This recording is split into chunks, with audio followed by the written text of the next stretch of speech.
What the hell is going on with Donald Trump's right hand?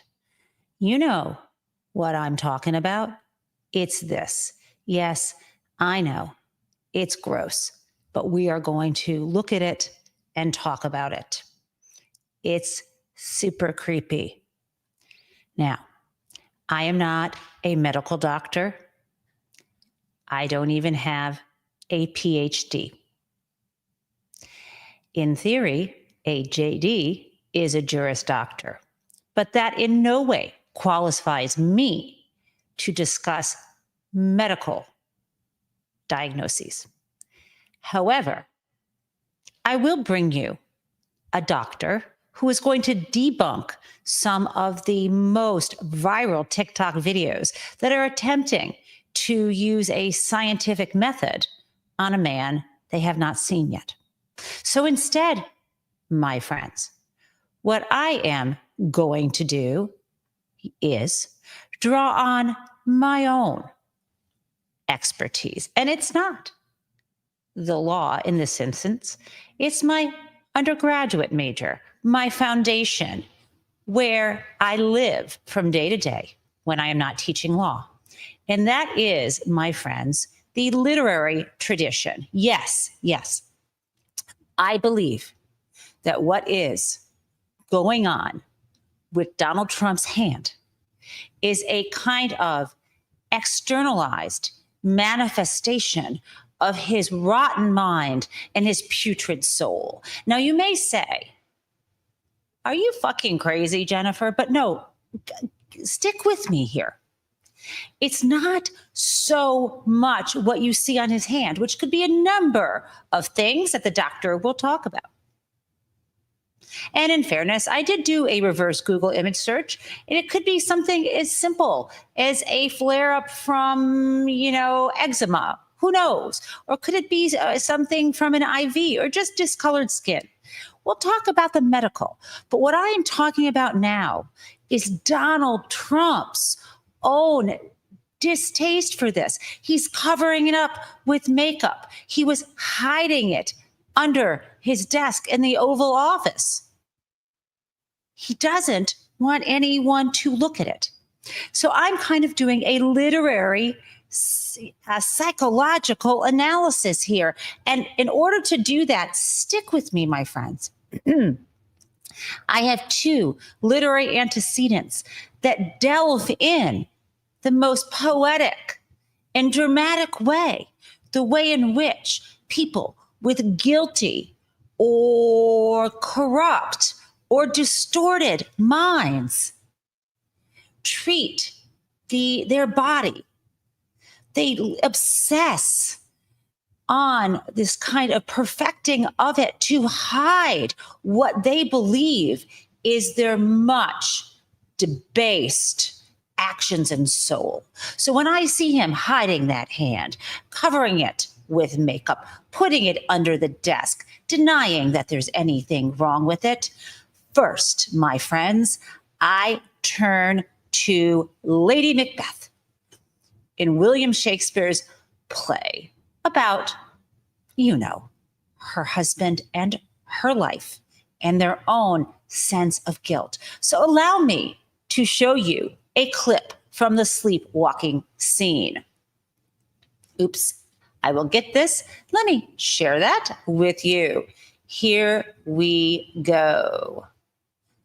This is Macbeth, Act 5, Scene 1. Let's hit it. Yet here's a spot. Hark, she speaks. We should set down what comes from her, to satisfy remembrance the more strongly. Out, damn spot! Out, I say! 1, 2. Why, then 'tis time to do it. Hell is murky. Fie, my lord, fie. A soldier and a feared. What need we fear? Who knows it when none can call our power to account?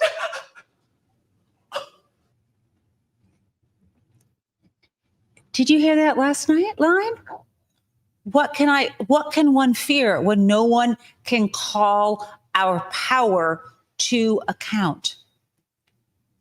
She thinks she's all powerful. She thinks this. And yet she feels guilty because of murder. Let me continue now. It's a great play, by the way. It holds up. Shakespeare holds up. Okay. Then, of course, the more obvious, but equally rich, is Oscar Wilde's The Picture of Dorian Gray. It's more of a novella than it is of a play, but they made a film out of it. And to, a little spoiler alert, as much the theme, it goes back to Faust, or Dr. Faustus. Dorian Gray made a deal with the devil, someone who wanted to stay beautiful forever, engage in all manner of hedonism, focus entirely on pleasure, and engage in, of course, murder. It's always in there. And this is what he is going to do with his life. But the only way to get away with it, so to speak, is that there is a portrait that a famous artist made of him. And the portrait was going to be kept in the attic. This portrait is made when he is young. And the portrait is in the attic, and it's covered with a sheet. And what ends up happening is Dorian Gray stays young and beautiful and handsome his entire life. So his deeds are not externalized, right? This is a metaphor, of course, that people who are engaged in terrible things want to cover it.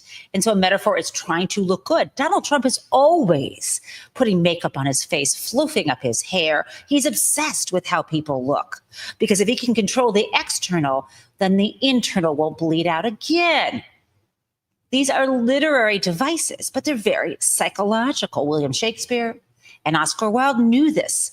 They are speaking to us through their literature. So, of course, would you like to see what happens at the very end of The Picture of Dorian Gray? Because at the very end, after a lifetime of misdeeds and crimes or murder, he goes upstairs to see what the hell has gone on with that portrait. So shall we look? I say we shall. And here we go. Great. And full screen. Let's do it.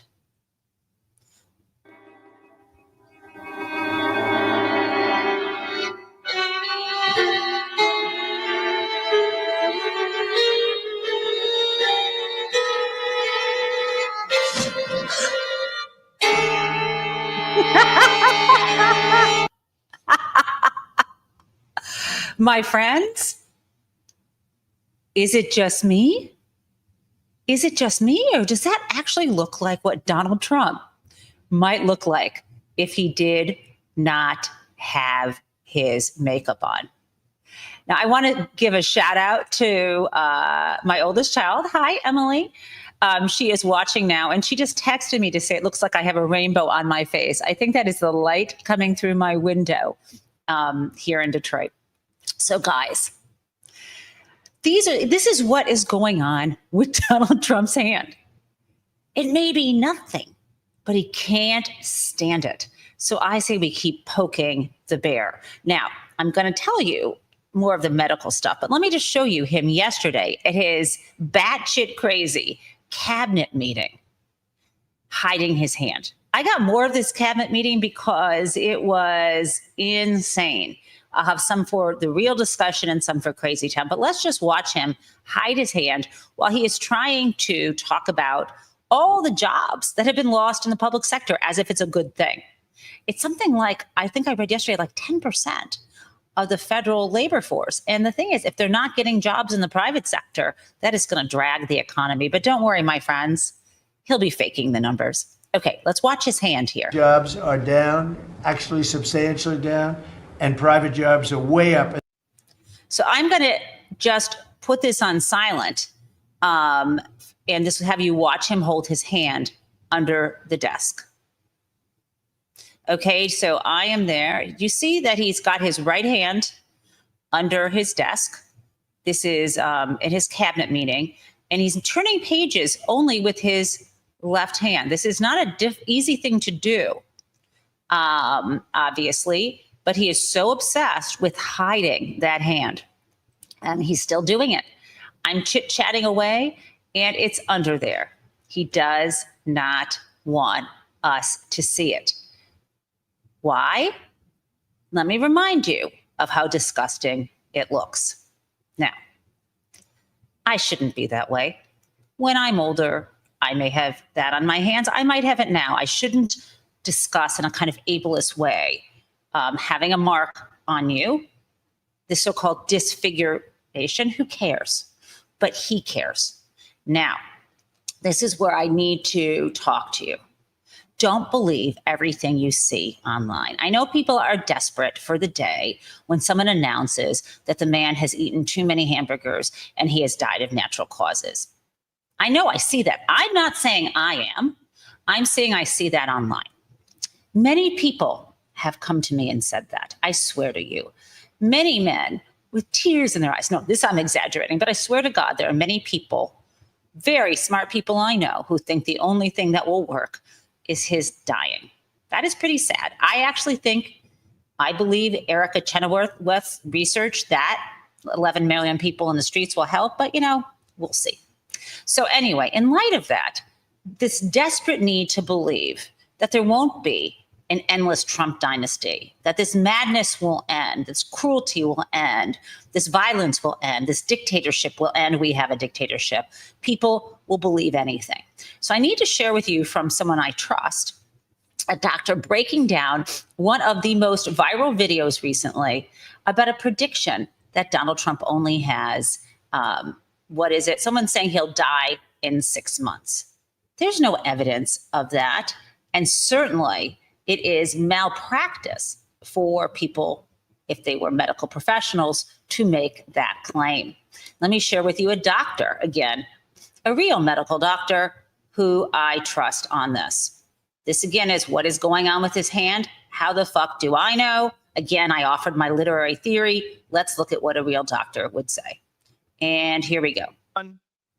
There's a viral TikTok video circulating on social media in which someone who was reported to be a doctor claimed that President Trump has congestive heart failure, chronic kidney disease, and 6 to 8 months to live.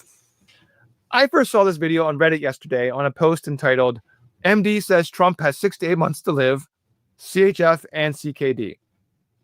It's been posted to a number of other subreddits with thousands of upvotes and thousands of comments. And there's been at least one semi-viral video on YouTube about it. But here's the thing. There are so many problems with this TikTok video.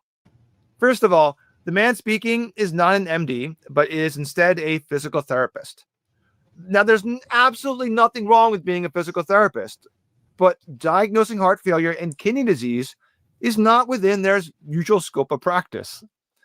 For the record, as far as I can tell, he's never claimed to be an MD himself, but this is misinformation embellishment on the part of the presumably unrelated anonymous Reddit user who initially posted it and who had selectively edited out the line when the man identifies himself as a PT. And that's kind of a crappy thing for the Reddit user to have done, because now most people who have reposted or commented or shared the video have uncritically accepted the MD claim. I am a medical doctor, someone who does routinely diagnose heart failure and kidney disease, and I've talked about Trump's health before on this channel, but I have never made any specific diagnoses because we can't. The things asserted in this guy's video are excessively speculative, and some of them are just not true. The video is pretty short. I'm going to play it in its entirety, but I will interrupt it with some commentary as we go.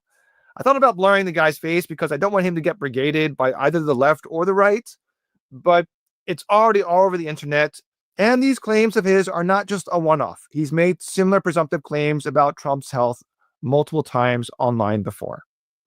The president's congestive heart failure is getting worse. I'm a home health physical therapist with a doctorate in my field. I see congestive heart failure patients on a daily basis. The reason I know that he has congestive heart failure is because of the swelling in his feet and ankles. First, there are many causes of ankle swelling. Yes, heart failure is one of them. So is chronic kidney disease. But so is a relatively benign and very common condition called chronic venous insufficiency, which is what the White House has reported to be the cause. and is completely plausible. And ankle swelling can be also from chronic liver disease, like cirrhosis, or from something called nephrotic syndrome, in which the kidneys inappropriately allow protein to leak into the urine. Various medications can cause swelling, including ibuprofen and a class of blood pressure medications called calcium channel blockers. And there are still plenty of other causes. The point here is that it's not possible to conclude just from photographs and video that a person has heart failure and kidney failure.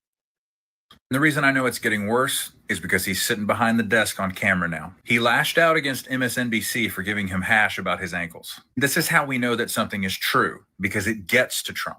Remember recently where he was talking about going to heaven for some fucking reason? He says, people said I'm not doing very well. I don't think he's talking about the media.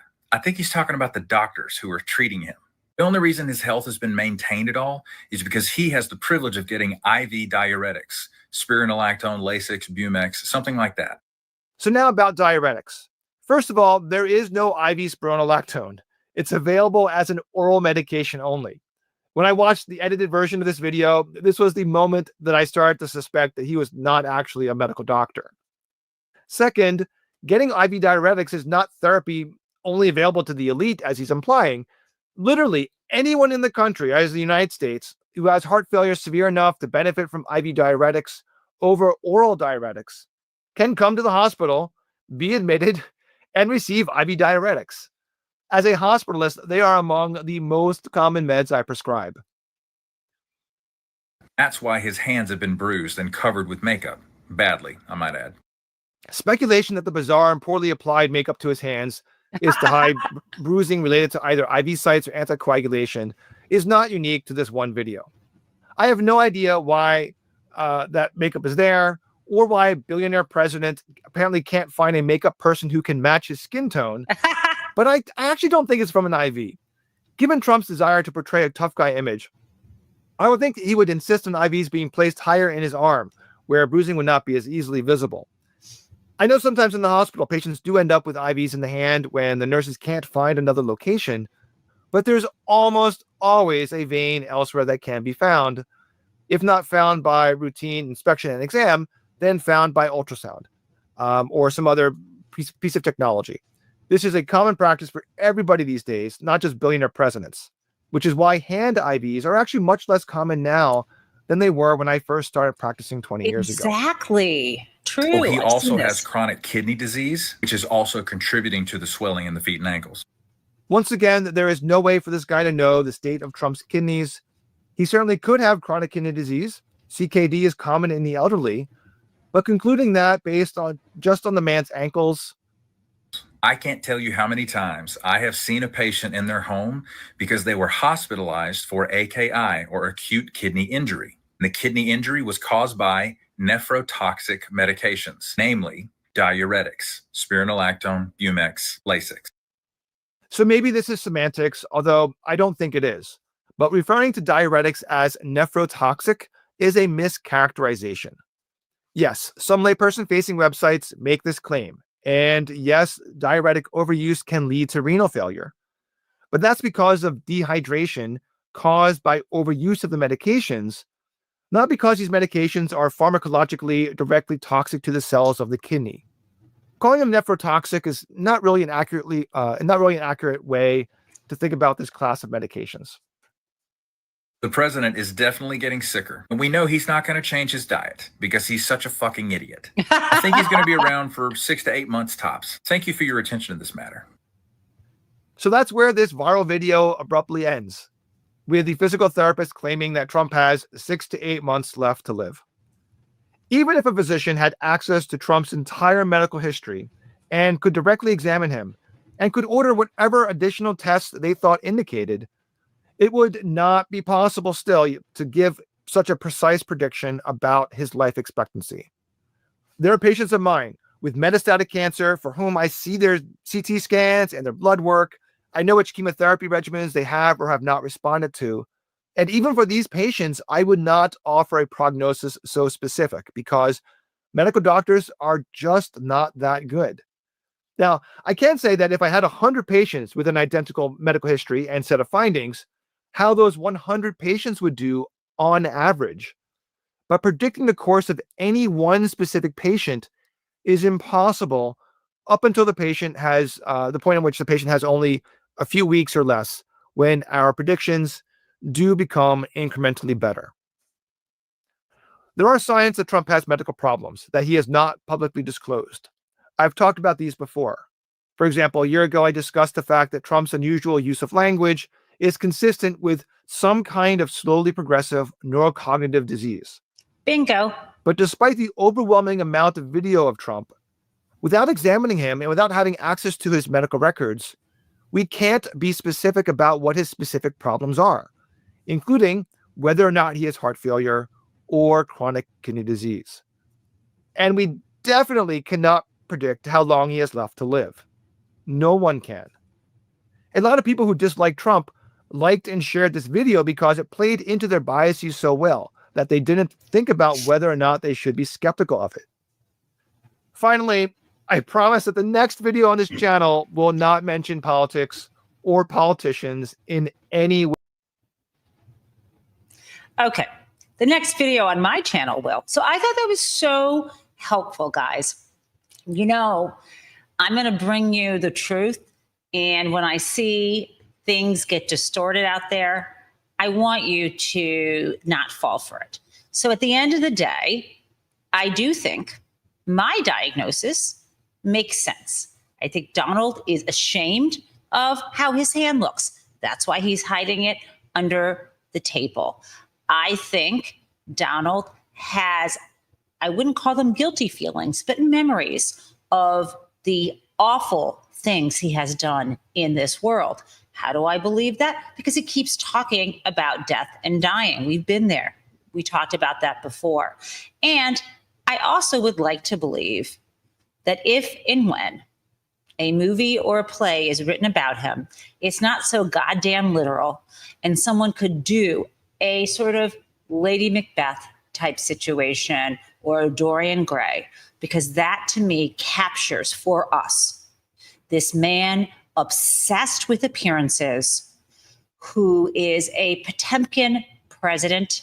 He wants to clean the surface of everything while inside our nation is rotting. Now that might be a good place to end the show, but no such luck.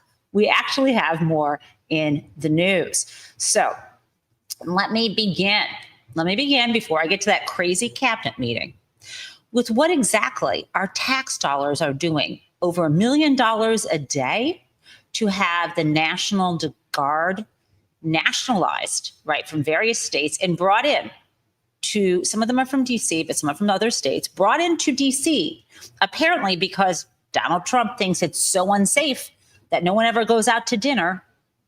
Of course, that's not true. But, you know, he just wants to show force, and he wants to do it in other Democratic cities, right? We know he wants to move into Chicago and so on.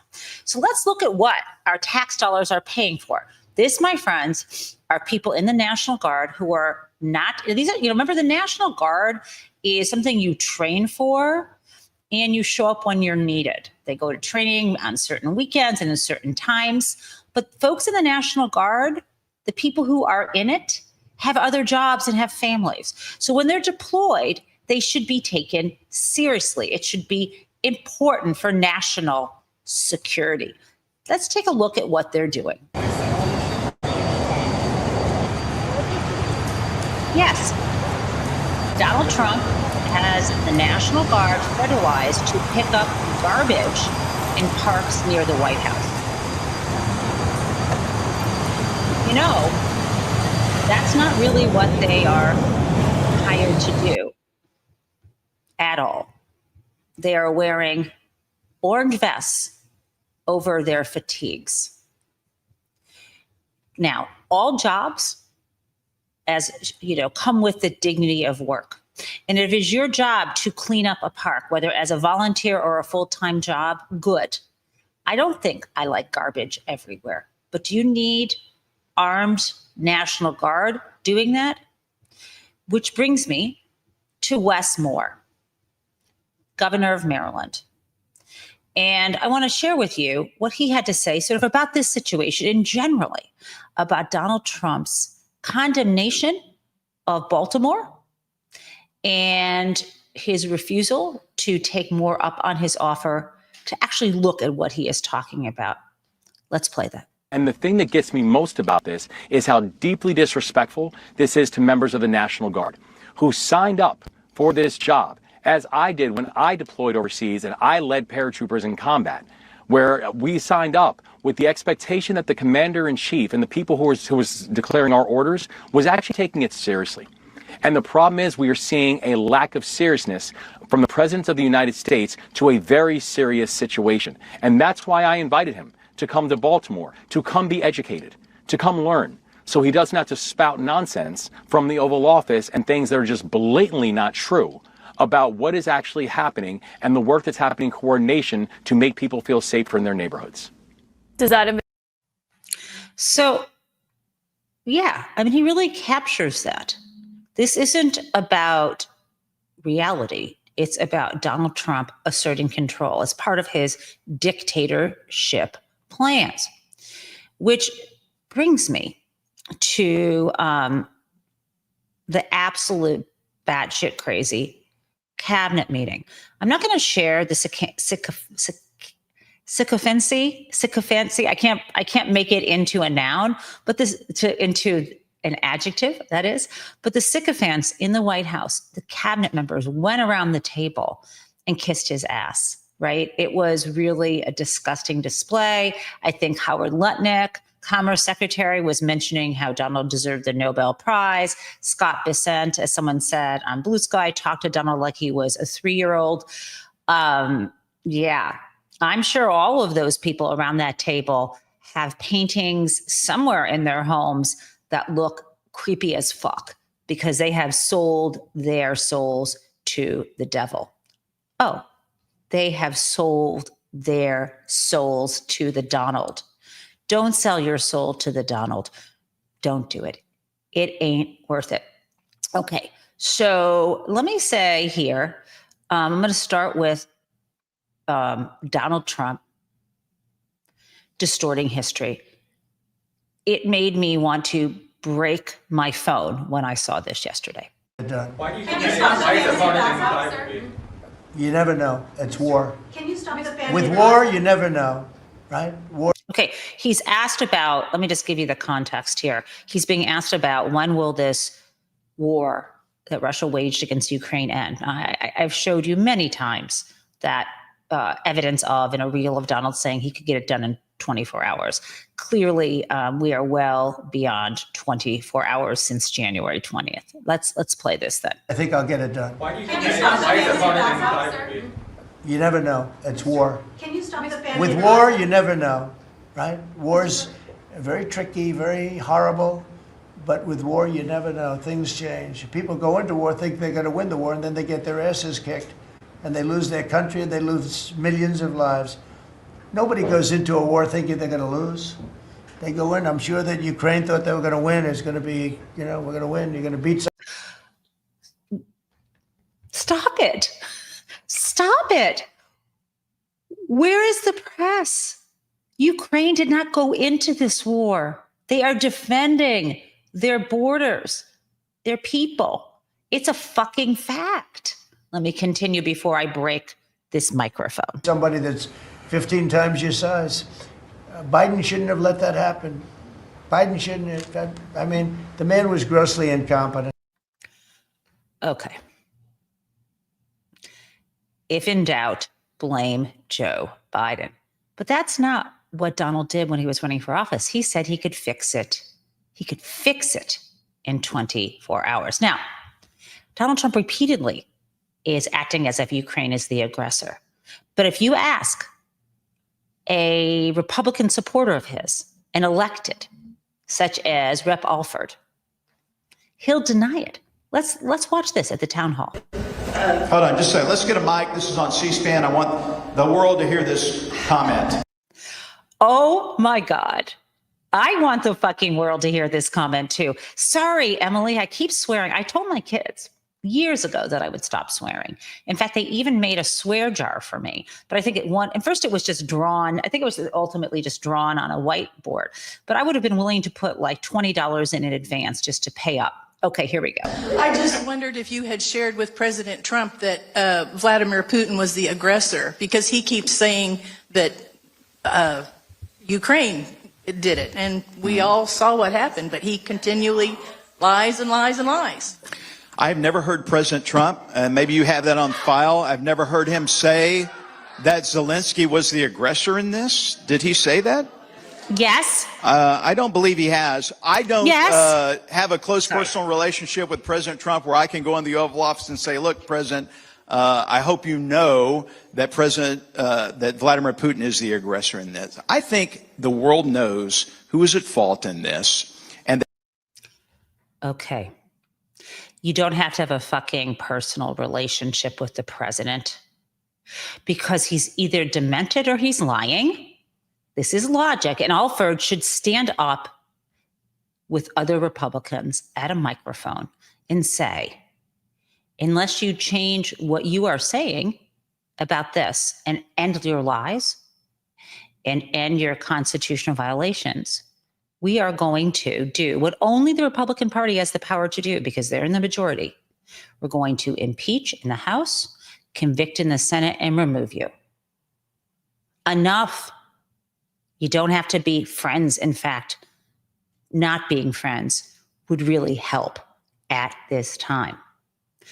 Now, what about cities like Chicago? We've heard Pritzker, governor of Illinois, yesterday say, stay out of Chicago, right? And I got to tell you, I really like this. I'm going to show you a different clip of Pritzker saying this and then what Trump had to say. Donald Trump wants to use the military to occupy a U.S. city, punish his dissidents, and score political points. If this were happening in any other country, we would have no trouble calling it what it is, a dangerous power grab. Look at the people assembled before you today, behind me. This is a full cross-section of Chicago's leaders from the business world, the faith community, law enforcement, education, community organizations, and more. We sometimes disagree on how to effectively solve the many challenges that our state and our city face on a daily basis. But today we are standing here united, in public, in front of the cameras, unafraid to tell the president that his proposed actions will make our jobs harder and the lives of our residents worse. Earlier today in the Oval Office, Donald Trump looked at the assembled cameras and asked for me personally to say, Mr. President, can you do us the honor of protecting our city? Instead, I say, Mr. President, do not come to Chicago.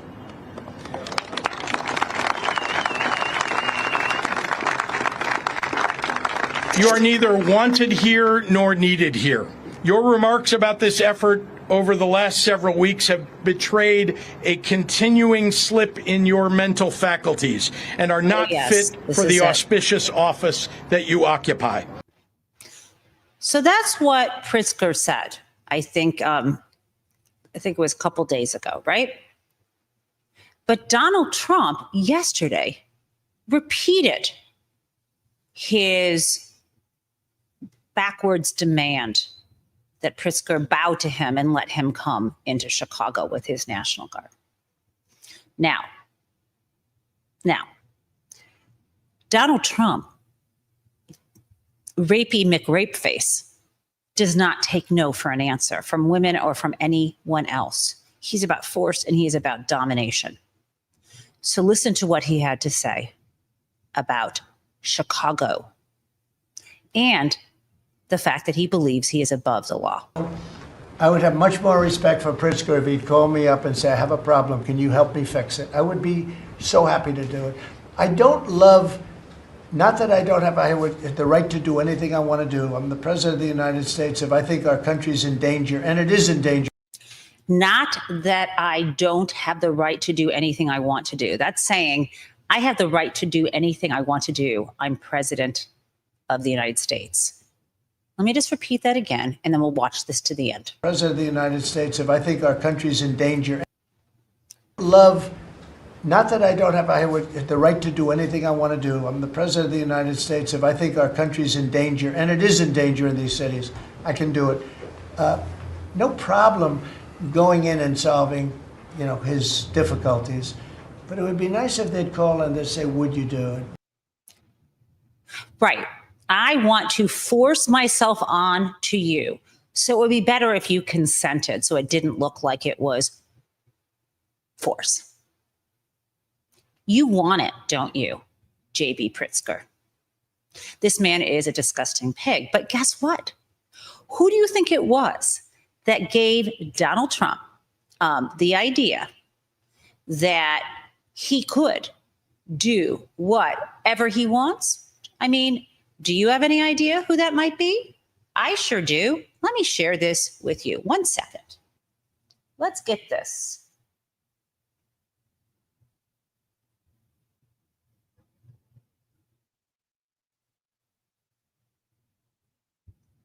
Okay. So, this is, of course, Trump versus United States. And this is where John Roberts, and I'm going to play this, the announcement of the decision, decided the question. John and 5 other awful judges, including 2, Thomas and Kavanaugh, who were credibly accused of either sexual harassment or sexual assault. Okay. Does a former president enjoy presidential immunity from criminal prosecution for conduct alleged to involve official acts during his tenure in office? Right. This is where the court said that a former president has absolute immunity from criminal prosecution for actions within his conclusive constitutional authority and presumptive immunity for all official acts.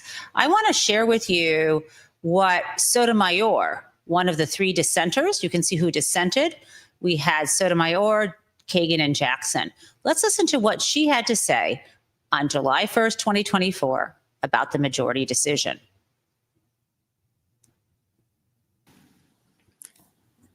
Saying it so doesn't make it so. Today's decision to grant former presidents criminal immunity reshapes the institution of the presidency. It makes a mockery of the principle, foundation to our Constitution and system of government, that no man is above the law. Relying on Oops, I'm sorry. Sorry about that. I wanted to share this with you. Go ahead. Saying it so doesn't make it so. Today's decision to grant former presidents criminal immunity reshapes the institution of the presidency. It makes a mockery of the principle, foundation to our Constitution and system of government, that no man is above the law. Relying on little more than its own misguided wisdom about the need for presidents to act fearlessly and, quote, bold and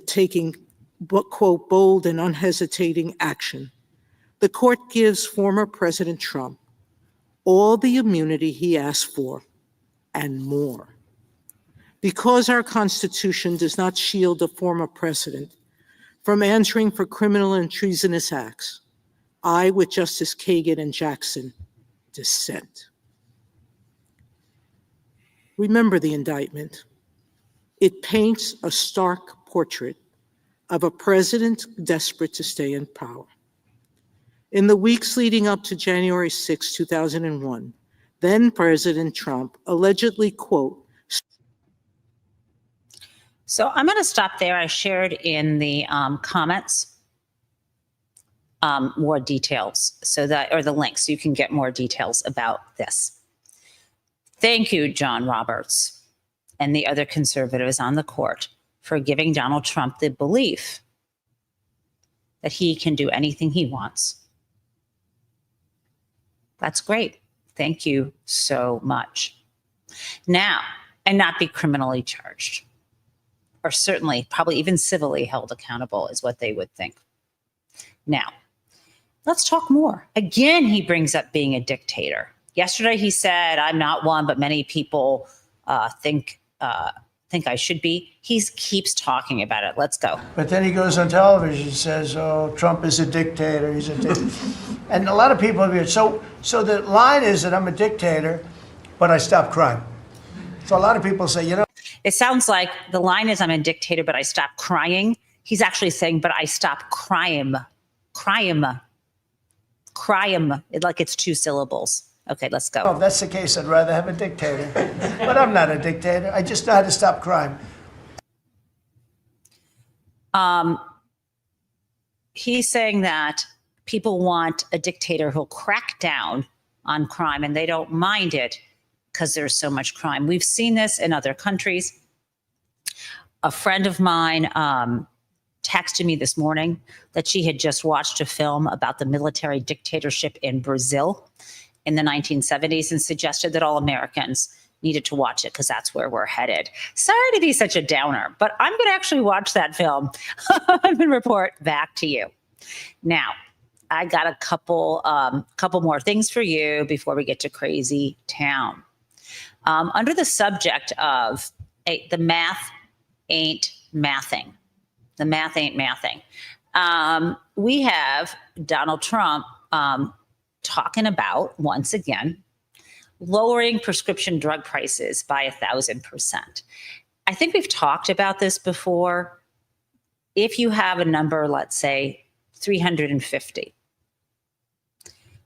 and you want to lower the price by 50%, that would be $175. But if it's $350 to buy your medication and you want it's going to be lowered 100%, it goes down to 0. If you lower it 200%, it's still 0, and perhaps the drug company is paying you. Okay, so there is no number that you can lower prices below 100%. And he has been told this and mocked about this, but he continues. He has doubled down, so to speak. Let's play it. I will tell you that we are going to be doing numbers on the cost of drugs in this country that I'm not talking about a 20% decrease, which would be great. I'm talking about 1,000% decrease. We're talking about where a product would sell for $80 in Germany and $1,300 here. And we're not going to do that. We were subsidized. Okay, guys, if something is priced at $1,300 here and he thinks he's going to get it down to $80, friends, that's not even 100%. So here's the deal. Not everyone's good at math. I would hope if you weren't, you wouldn't make a fucking idiot of yourself in front of everybody in the world. However, what's the most troubling here is that Donald Trump calls other people idiots, especially he calls people low IQ if they don't present as white. So for example, he's trying to fire Lisa Cook. He can't do it from the Fed board.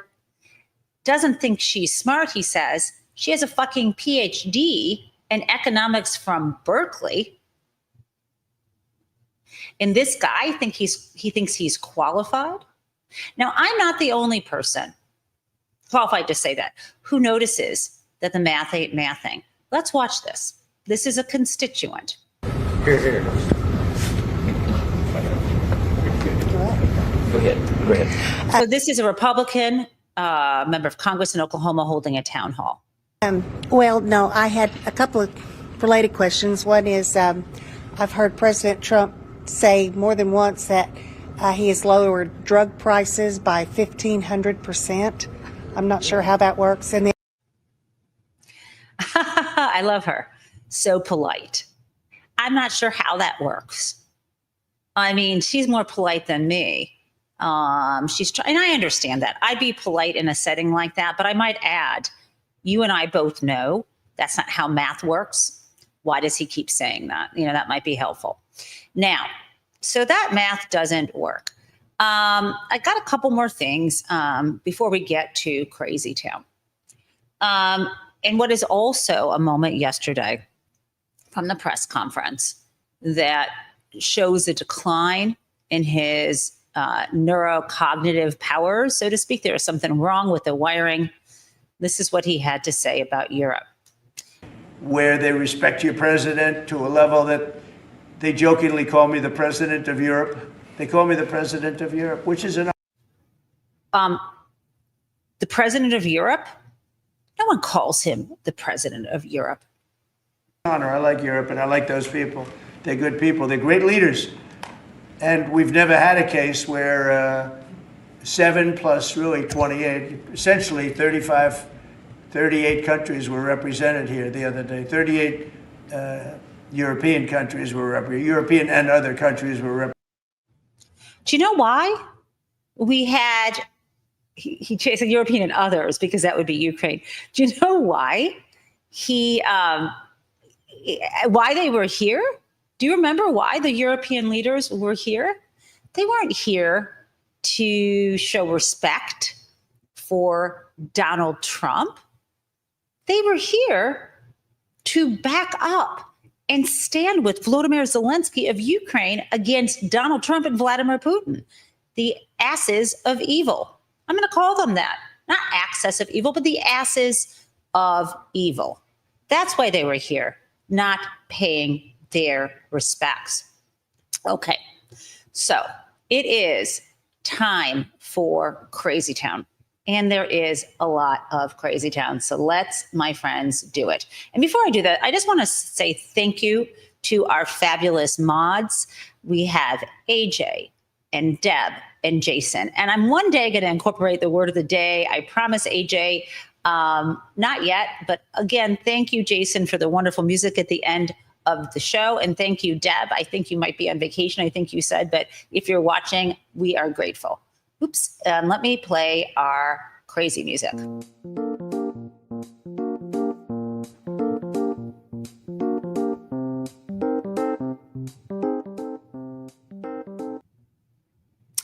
Okay, let's start with crazy water. This is Donald at his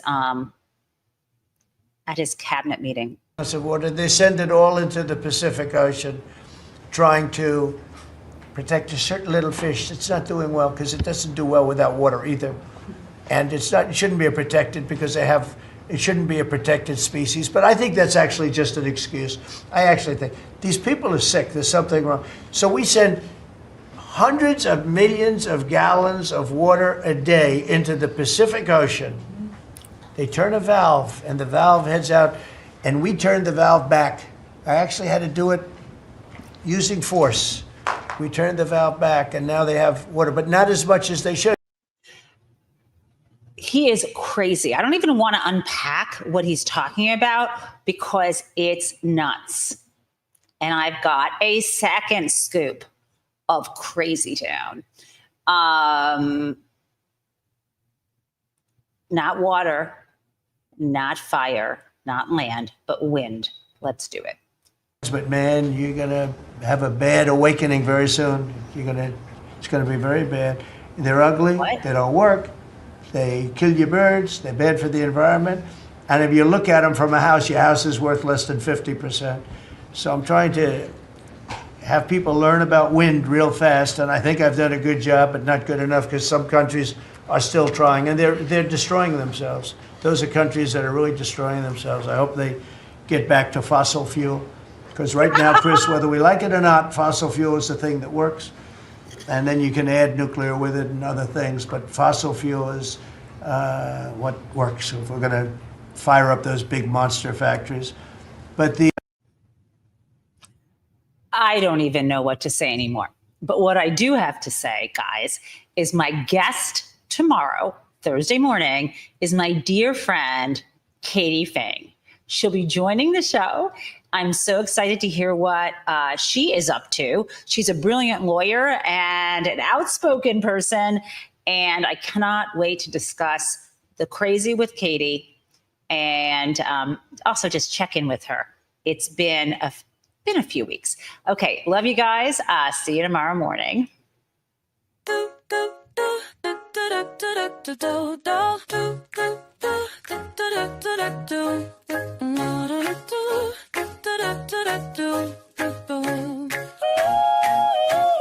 Hello, prison mates. It's the Gen Talk Show, where how come everyone? Let's learn about what is happening.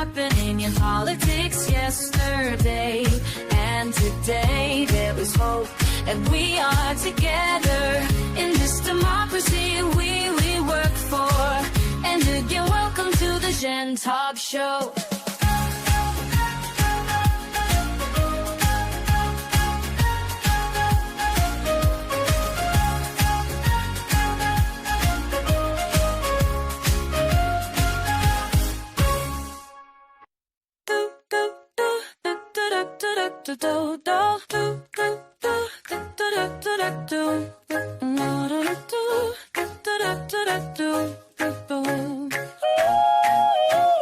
Hello, prison mates. It's the Jen Taub Show. Well, welcome everyone. Let's learn about what is happening in politics yesterday and today. There was hope, and we are together in this democracy we work for. And again, welcome to the Jen Taub Show.